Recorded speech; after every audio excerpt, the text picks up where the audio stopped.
ఆంధ్రప్రదేశ్లో శాంతి భద్రతలు పూర్తిగా క్షీణించాయని వెంటనే రాష్ట్రపతి పాలన విధించాలని ప్రకాశం జిల్లా వైసీపీ అధ్యక్షులు దర్శి ఎమ్మెల్యే బుచ్చేపల్లి శివప్రసాద్ రెడ్డి డిమాండ్ చేశారు.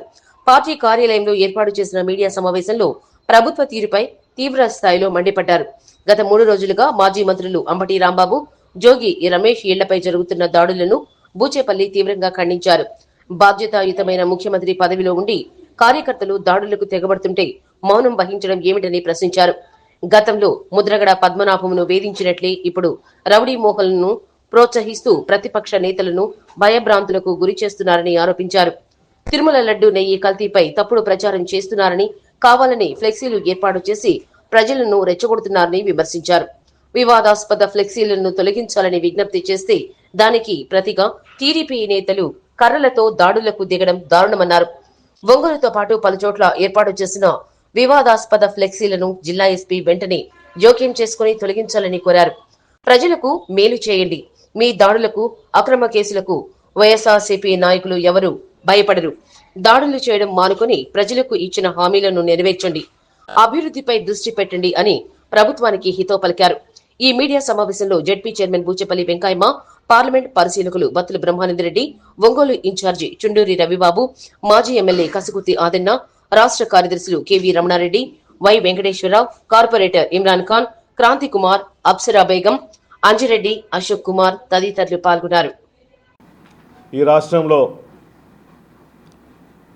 3 రోజుల నుంచి వైఎస్ఆర్సీపీ నాయకుల మీద మాజీ మంత్రివర్యులు అంబటి రాంబాబు గారి మీద, మాజీ మంత్రివర్యులు జోగి రమేష్ గారి మీద ఇళ్ల మీద దాడి చేసి భౌతికంగా ఇబ్బందులు పెట్టి నానా రకాలకు ఇబ్బంది పెడుతున్నారు. దీన్ని పూర్తిగా ఖండిస్తున్నాం. ఈ రాష్ట్రంలో ప్రశాంతంగా ఉండే రాష్ట్రంలో చంద్రబాబు నాయుడు గారు వాళ్ళ స్వార్థ రాజకీయాల కోసం తిరుపతి వెంకటేశ్వర స్వామి పవిత్రంగా భావించే తిరుపతి లడ్డూలో నెయ్యి కల్తీ జరిగిందని చెప్పేసి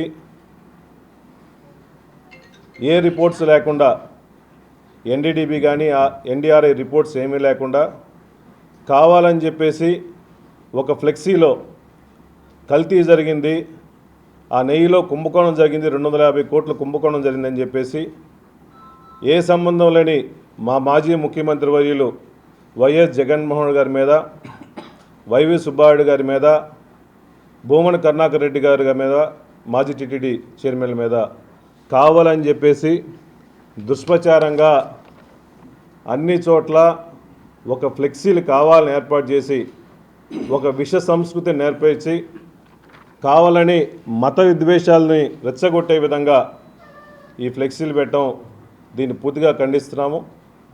అంబటి రాంబాబు గారు మొట్టమొదటి నుంచి చాలా సౌమ్యంగా ఉండేవాళ్ళు, ఎప్పుడు పరుష పదం వాడేవాళ్ళు కాదు. అధికారంలో ఉన్న, ప్రతిపక్షంలో ఉన్న ప్రతి ఒక్కరిని గౌరవంగా చూసుకునేవాళ్ళు. రాజకీయాల్లో విమర్శలు, ప్రతి విమర్శలు సహజం. కానీ ఈ విధంగా సంబంధం లేకుండా అంబటి రాంబాబు గారి మీద, ఇంటి మీద, ఆఫీస్ మీద దాడి చేయటం, జోగి రమేష్ గారి మీద ఇంటి మీద దాడి చేయటం నిజంగా చాలా బాధాకరంగా ఉంది. అంబటి రాంబాబు గారు ఏం చేశారు? ఆ ఊర్లో ఉన్న ఫ్లెక్సీని ఆయన స్వయాన అక్కడ పోయేసి మున్సిపల్ డిపార్ట్మెంట్కి, పోలీస్ డిపార్ట్మెంట్కి, అయ్యా మేము ఫ్లెక్సీలు చించడానికి రాలేదు, ఈ విధంగా మా నాయకుడి మీద ఫ్లెక్సీలు పెట్టారు, దయచేసి రేపటి లోపల తీయమని చెప్పేసి రిక్వెస్ట్ చేసి అదే ఫ్లెక్సీ మీద వెళ్ళిపోయారు. నెక్స్ట్ రోజు స్టేట్ కాల్లో అందరూ గుళ్ళు దగ్గర పోయి టెంకాయ కొట్టే క్రమంలో ఆ రోడ్డు మార్గంలో వెళ్తున్నప్పుడు అంబటి రాంబాబు గారు వెహికల్ ముందు అందరూ రాడ్లతో, కర్రలతో టీడీపీ నాయకులు అందరూ వచ్చేసి అతని మీద, కారు మీద దాడి చేసి, మహిళలు నేను చూస్తూ ఉన్నాను, చెప్పులతో దాడి చేశారు. ఒక మహిళ చెప్పరాని విధంగా నువ్వు మగోడివైతే నువ్వు బయటికి రా, ఫ్లెక్సీ చూస్తాము, ఇంకా చాలా అసభ్య విధాలుగా మాట్లాడి కారు మీద కొట్టి, పోలీసులు ఎంతమంది ఉన్నా కూడా పోలీసులు వాళ్ళని అరికట్టకుండా చోద్యం చూస్తున్నాయంటే ఇది నిజంగా ఈ ప్రజాస్వామ్యంలో ఇటువంటి చర్య జరగకూడదు. కానీ అంబటి రాంబాబు గారు ఆ రోజు ఆ ఆవేశంలో, ఆ క్షణికావేశంలో డోర్ తీసి కొన్ని పరిశుజాలం వాడింది వాస్తవమే. దాన్ని బేసిక్గా అతను వచ్చి నేను ఈ విధంగా మాట్లాడకూడదని చెప్పేసి క్షమాపణ చెప్పి ప్రెస్ మీట్లో క్షమాపణ చెప్పేసి వెళ్ళిపోయిన తర్వాత కావాలని చెప్పి అక్కడ టీడీపీ నాయకులు గూండాలాగా ప్రవర్తించి ఆయన ఇంటి మీద దాడులు చేసి, వాళ్ళ ఇంట్లో మనుషులుంటే దాడులు చేసి ఆ కార్లు అద్దాలు పగలగొట్టేసి, ఇంతమంది పోలీసులు ఉండగా పక్కనే కూతవేటులో డీజీపీ ఆఫీస్ ఉండగా పోలీసు పహారాలో వచ్చి అంబటి రాంబాబు గారి మీద దాడి చేశారంటే ఈ రాష్ట్రంలో లా అండ్ ఆర్డర్ మెయింటైన్ చేయాల్సిన బాధ్యత ఒక ముఖ్యమంత్రి స్థానంలో ఉన్న చంద్రబాబు నాయుడు గారిది, ఒక హోమ్ మినిస్టర్ గారిది, డీజీపీ గారిది. కావాలని చెప్పేసి వీళ్ళే దాడులు చేస్తూ ఉంటే ప్రజాస్వామ్యంలో ఏ దృష్టికి వెళ్తుంది ఈ విధంగా? ఇది నిజంగా చాలా తప్పుడు సంకేతం తీసుకొస్తుందని చెప్పి సభాముఖం తెలియజేస్తున్నా. అయ్యా చంద్రబాబు నాయుడు గారు, గతంలో 2014-19లో మీరు ముఖ్యమంత్రిగా ఉన్నప్పుడు ఆ రోజు కాపు నాయకుల మీద దాడి చేపించి కాపు నాయకులు పోరాటం చేసే నాయకుడు ముద్రగడ పద్మనాభం గారి ఇంటి మీద పోలీసులు వచ్చి వాళ్ళ వైఫ్ని తిట్టి, వాళ్ళ కొడుకుని అసభ్యంగా తిట్టి పోలీసులతో బూటు కాలుతో తన సంగతులను చూసాం. ఏం పాపం చేశారు ముద్రగడ పద్మనాభం గారు? ఆ రోజు కాపుల ఐక్యత కోసం, కాపుల పోరాటం కోసం, కాపులకు రిజర్వేషన్ కావాలని చెప్పేసి ఆ రోజు పోరాటం చేశారు. 2014 నుంచి 19 టైంలో ఆ విధంగా ముద్రగడ పద్మనాభం గారు ఇబ్బంది పెట్టారు. మళ్ళా గవర్నమెంట్ వచ్చిన తర్వాత కాపు నాయకులను ఇబ్బంది పెట్టాలని చెప్పేసి అంబటి రాంబాబు గారి మీద సుమారు 5 నుంచి 6 గంటలు పోలీసుల సమక్షంలో దాడి చేయడం నిజంగా చాలా బాధాకరంగా ఉంది. కక్ష సాధించుకుంటున్నారు. ఈ విధంగా ప్రజాస్వామ్యంలో మీరు ఏ సంకేతం ఇస్తున్నారు? లా అండ్ ఆర్డర్ చేయాల్సిన బాధ్యత మీది కదా. మీరు చేయకుండా ఈ విధంగా మీరే ఉసిగొల్పి ఒక రౌడీయిజాన్ని, ఒక రౌడీ మూకల్ని మొత్తం ప్రోత్సహించి నానా రకాలకు ఇబ్బంది పెడుతున్నారు. కాబట్టి ఇటువంటి శాస్త్రాన్ని దయచేసి మానుకోండి. మీకు అధికారం ఇచ్చిన 5 సంవత్సరాలు, 2 సంవత్సరాల్లో మీరు మొత్తం డైవర్షన్ పాలిటిక్స్ చేశారు. కల్తీ నెయ్యి అని చెప్పి ఒక డైవర్షన్ పాలిటిక్స్ చేశారు. మెడికల్ కాలేజీల కోసం కూడా డైవర్షన్ పాలిటిక్స్ చేస్తున్నారు. మీడియాని డైవర్ట్ చేసుకోవడం కోసం ఎన్ని చేస్తున్నారు. కాబట్టి ఇచ్చిన టైము, ఇచ్చిన హామీలు, ఇచ్చిన అధికారాన్ని ఉపయోగపడి పేద ప్రజల కోసం సహాయం చేయకుండా ఈ విధంగా వైఎస్ఆర్సీపీ నాయకుల మీద, ఒక బీసీ నాయకుల మీద, ఒక కాపు నాయకుల మీద, అందరి మీద దాడులు చేసుకుంటా ఉంటే అంబటి రాంబాబు గారు ఆయన కేసులు పెట్టినా భయపడడు.